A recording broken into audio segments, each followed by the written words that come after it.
One should never underestimate the naivete of artists, but even so, I was surprised and deeply disturbed to learn that the New York Philharmonic was planning to perform in North Korea. If you read Contentions, you may have seen my posting on Tuesday in which I reported on the press conference at which the Philharmonic management announced its plans to perform in Pyongyang on February 26th. This concert, which is being given with the active participation and encouragement of the U.S. State Department, can have no useful effect other than to serve as a puppet show that will help to lend legitimacy in the eyes of the world to what is, after all, one of the most tyrannical regimes that we have known in modern times.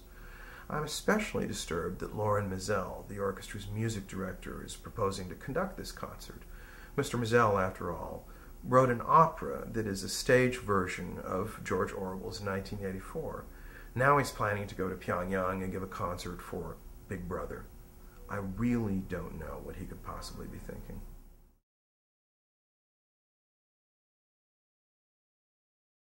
Peter Gay, Freud's biographer, has written a new survey history of the modern movement in art. It's called Modernism, the Lure of Heresy, and it covers all the arts, not just the visual arts, but literature, dance, music, pretty much the whole enchilada. In many ways, it's a very impressive piece of work, and yet it seems to me that by stressing, as Gay does, the idea that the defining characteristic of modern art is its difficulty, he's getting the movement wrong. Because I've thought a lot about modern art, and it seems to me that it is, in some ways, well, less difficult than it looks.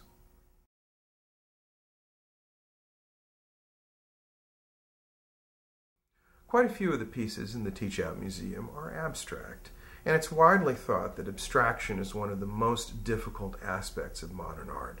But speaking as an art collector, the truth is that abstraction really isn't that difficult to come to terms with. One of my favorite pieces in the museum is a lithograph by Jules Olitski called Forward Edge. Now it happens that there's a show of Olitski's paintings up at a New York gallery, the Knoedler Gallery, and it struck me that it might be useful and interesting for us to take the viewers of Contentions over to Knoedler and take a look at what Mr. Olitski was up to.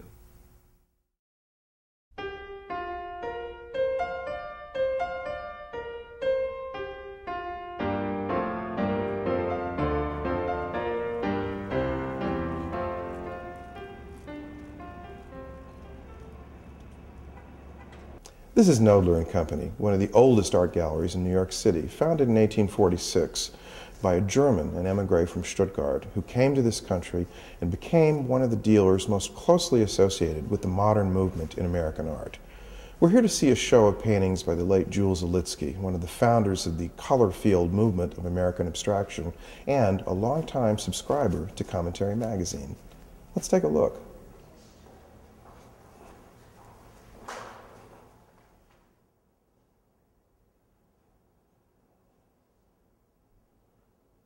This is By Love Unlocked, Beauty, painted in 2003, toward the end of Jules Olitski's life. It's a classic example of an abstract painting. What does it mean? It means what you want it to mean, what you think it means. It simply comes to you through the eye in the same way that music comes to you through the ear, and as Stravinsky said of his music, represents itself. One thing you might not realize, though, if you're seeing a painting like this only in reproduction, is that it is a three-dimensional object. Its depth is not just an illusion, but the paint is actually built up on the surface of the canvas, like a relief map. The important thing about abstraction is not to be afraid of the fact that it doesn't represent anything. Even now, people have a problem with this. I find this when I'm talking to people who haven't seen a lot of art, and they still have the idea that the painting has to be about something rather than just being.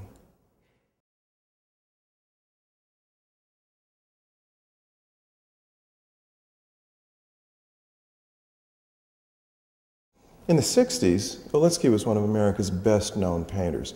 Clement Greenberg, who then was at the height of his influence as a critic, anointed him as one of the country's greatest artists. But Olitski outlived his fashion and the fashion of color field painting. Yet he continued to paint, and his painting grew deeper and more passionate until at the very end of his life, you see an old man mad about color. The experience of looking at a painting like this is something not to be afraid of, not to be afraid that it doesn't represent anything literal.